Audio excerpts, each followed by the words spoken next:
علیکم ورحمۃ اللہ وبرکاتہ۔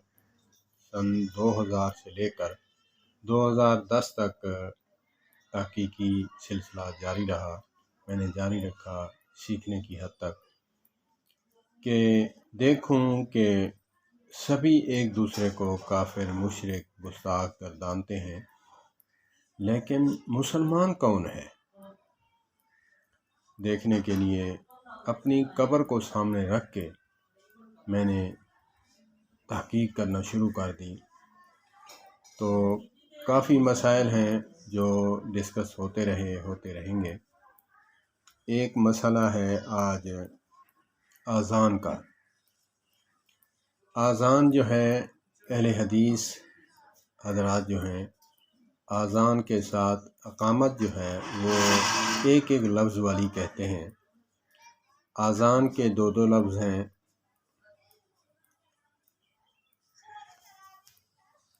اور اقامت کے جو ہیں دو لفظ ہیں۔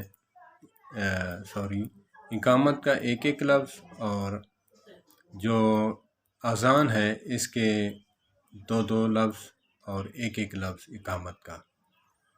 اقامت اللہ اکبر، اشہد ان لا الہ الا اللہ، اشہد ان محمد رسول اللہ، حی علی الصلاۃ، حی علی الفلاح، قد قامت الصلاۃ، قد قامت الصلاۃ، اللہ اکبر لا الہ الا اللہ۔ اور اس پہ تحقیق ہوئی کہ میں بھی کہتا رہا کہ حضرت بلال رضی اللہ تعالی عنہ نے جو اذان دی ہے اس کے ساتھ اقامت یہی ہے جو اہل حدیث کہتے ہیں۔ بھائی، جو دوہری اذان والے الفاظ اور اس کے ساتھ دوہری اقامت والے الفاظ، یہ کہاں سے ثابت ہیں؟ تو تحقیق کرتے تو پتہ چلا علماء اہل حدیث نے فرمایا کہ حضرت ابو معذورہ رضی اللہ تعالی عنہ نے دوہری اذان، جسے ترجیح والی اذان کہتے ہیں، اور علمی زبان میں ترجیح والی اذان اور عوامی زبان میں دوہری اذان، تو اس کے ساتھ جو ہے یہ والی جو ہے جو علماء احناف دلواتے ہیں اقامت، وہی کہنی چاہیے۔ کل ہی میں نے کہا کہ میں اس پر ویڈیو بناؤں، اس پہ مثبت پیغام دوں کہ اس پہ اتنا واویلا کھڑا کرنا کہ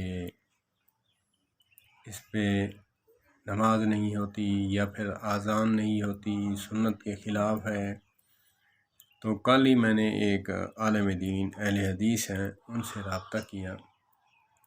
میں نے کہا حضرت، ترجیح والی اذان جو ہے وہ کس طرح ہے اور کیسے دینی ہے، اور اس کا یہ بتائیں کہ یہ متواتر عمل ہے یا پھر کیسے ہے۔ ہم نے تو کبھی نہیں سنی کہ یہ اذان تہجد کے علاوہ یا سحری کی اذان کے علاوہ علماء اہل حدیث نے دی ہو ترجیح والی اذان۔ تو اگر سنت ہے، متواتر سنت ہے، اس پر عمل کرنا اتنا ہی ضروری اور سنت ہے جیسے دوسری اذان دیا کرتے ہیں ہم جو عام روٹین میں، تو مجھے معقول جواب نہیں ملا۔ بس سنت ہے جی، آپ نہ فرض ہے، اگر کوئی نہ کہے گا تو گناہ گار نہیں، بس یہ جواب دیا گیا۔ تو اس پہ اکثریت جو ہے میں بحثیں کرتا تھا، تو میں نے کل جب ان سے ڈسکس کی عالم دین سے، مناظر تو نہیں ہے، مجھے وہ راہ دکھاتے جو مجھے لاجواب کر دیتے، لیکن عالم دین ہیں، تدریسی عالم ہیں، انہوں نے کہا کہ اگر اذان یہ دے دیں تو سنت ہے، اس کو برا نہیں کہنا چاہیے، بس اس حد تک۔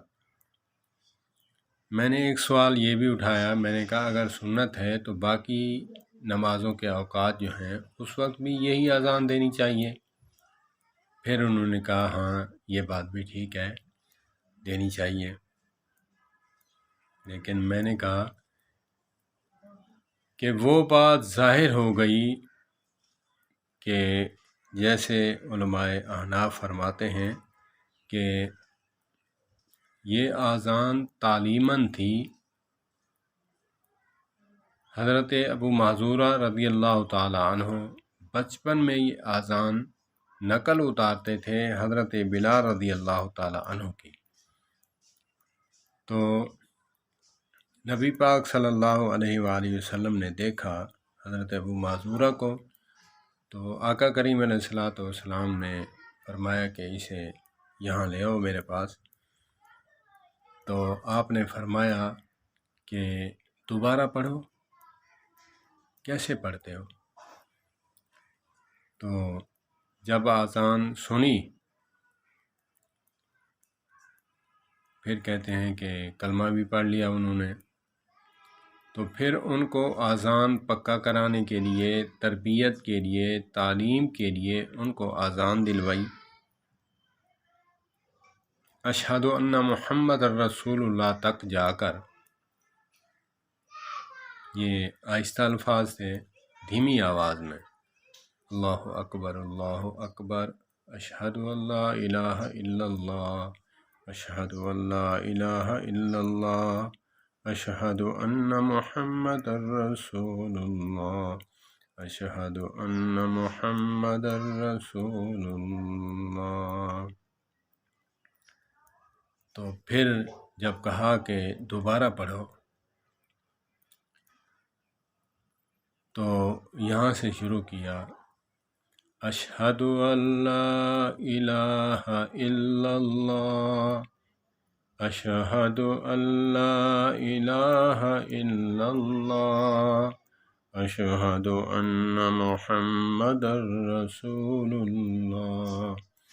پہلے دھیمی آواز میں، پھر اس سے ڈبل آواز میں مکمل اذان کی، اس کے ساتھ جو ہے یہ اذان اقامت کہی گئی۔ علماء اہل حدیث فرماتے ہیں کہ یہ جو احناف حضرات دلواتے ہیں اس کے ساتھ جو ہے اقامت یہ والی دلوائی جاتی ہے۔ تو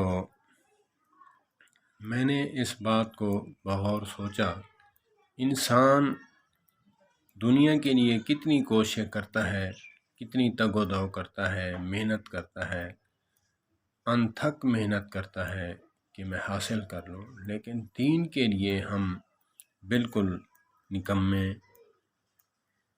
کھوٹے سکے بن جاتے ہیں۔ ہم نے یہ چھوڑا ہوا ہے کہ یہ علماء کا کام ہے، علماء جانے، ان کا کام جانے۔ تو جیسے میں اگزامپل پیش کروں، جیسے نماز جنازہ سری بھی ہے، جاری بھی ہے، اگر کوئی متواتراً مکمل طور پر ہر وقت سری پڑھتا ہے تو وہ مجرم نہیں، اگرچہ سری بھی پڑھتا ہے اور کبھی کبھی جہراً بھی پڑھ لیتا ہے تعلیم کے لیے، کہ لوگوں کو پتہ چلے کہ آقا کریم علیہ الصلوۃ والسلام نے جہراً بھی پڑھا ہے، اور جہری اونچی آواز میں بھی پڑھا ہے، اور دعائیں بھی کون کون سی ہیں، لوگوں کے دل میں تڑپ پیدا ہو کہ نماز جنازہ میں اتنی خوبصورت پیاری دعائیں ہیں، ہمیں بھی یاد کرنی چاہیے، تو ان کو تعلیم کے لیے کہہ سکتا ہے، دے سکتا ہے۔ تو یہ اذان جو ہے، دوہری اذان، ترجیح والی اذان کبھی کبھی دیتے ہیں، علماء احناف کو بھی دینی چاہیے، کیونکہ وہ مانتے تو ہیں کہ حضرت ابو معذورہ رضی اللہ تعالیٰ عنہ نے آذان دیتے تھے۔ نبی پاک صلی اللہ علیہ وآلہ وسلم کے جو بانگے تھے آذان دینے والے، حضرت بلال رضی اللہ تعالیٰ عنہ، حضرت ابو معذورہ رضی اللہ تعالیٰ عنہ، حضرت مکتوم رضی اللہ تعالیٰ عنہ، غالباً چوتھے بھی ہیں، میرے ذہن سے نکل گئے۔ تو مانتے تو وہ بھی ہیں، لیکن اذان کو نہیں مانتے، نہ دلواتے ہیں کہ اس پر عمل کریں۔ یہ بھی سنت ہے، کبھی کبھی اس پر بھی عمل ہو جائے۔ تو اللہ پاک ہمیں دین کی سمجھ عطا فرمائے، علماء کے ساتھ وابستہ رکھے۔ علماء کے ساتھ چلنے سے بہت نفع ہوتے ہیں، اور علماء سے پوچھ کر چلیں اور سیکھیں۔ عمل کی حد تک اللہ پاک مسلک کی تعصب سے بچائے۔ اللہ پاک ہمیں عمل کرنے والا بنا دے۔ اللہ پاک وہ عمل ہم سے کروائے جس سے خود اللہ عز و جل اور نبی پاک صلی اللہ علیہ وآلہ وسلم راضی ہوں۔ والسلام علیکم ورحمۃ اللہ وبرکاتہ۔